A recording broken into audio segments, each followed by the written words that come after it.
love is like Majdun and Layla. You know, the Arabs use Majdun and Layla. He says, didn't you ask about that place, that neighborhood it's not there anymore?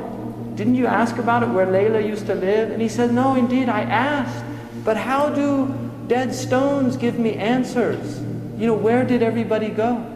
And then he says, I go by these stones, you know, the dwelling places, and I kiss this wall and I kiss that wall. And then he says, it's not love of the walls that have enraptured my heart, but love of the one who used to live in these walls. That's why we go and visit these places. It's not the places.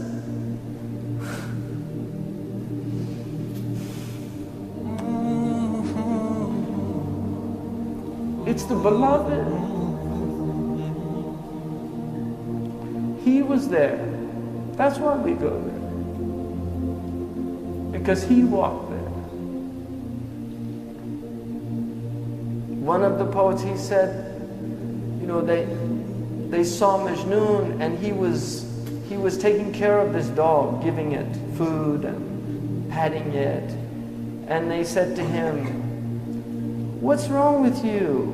Why are you treating that dog like that? And he said, don't blame me. You know, leave your blame. Because my eyes saw this dog once in the vicinity of Layla. Just the dog was near Layla, and so he has an affection towards the dog. And that's real love. That's not imagination. That's real love. A lot of modern people don't even know what love is. A lot of modern people have lost the capacity for love because they're so alienated from their heart. You know, when you're cut off from your heart, how do you know what love is? Because the secret of the heart is love.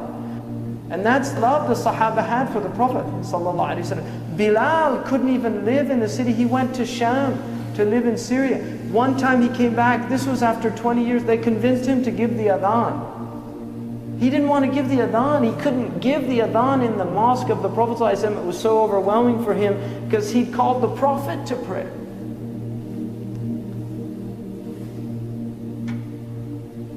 So he gave the adhan and people came flooding out of their houses in tears, thinking the Prophet ﷺ was going to come and lead them in prayer. Because that even after 20 years, that's how connected their hearts were to the Prophet ﷺ. That's love. That was the state of these people. It was a state of mahabbah. You cannot love Allah without loving what Allah loves. You don't love the beloved without loving what the beloved loves. When Abu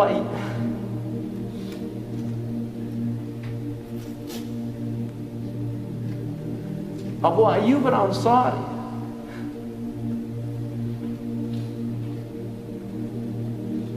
when the Prophet ﷺ came to Medina and he said to let the camel go, when it came and then ascended at the point, alighted at the place where the masjid is now, Abu Ayyub took the bags of the Prophet. And because everybody wanted the Prophet ﷺ, but Abu Ayyub took the bags. And the Prophet said, a man is with his luggage. And he was so diplomatic, he didn't want to offend anybody.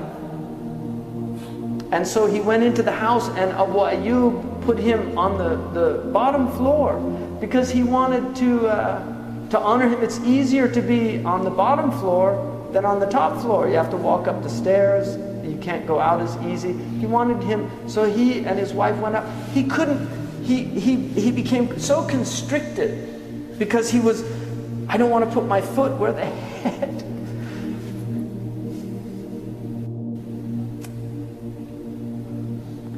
You know, where the head of the Messenger of Allah. This is adab. People don't have this understanding anymore. You know, this loss of adab in our age.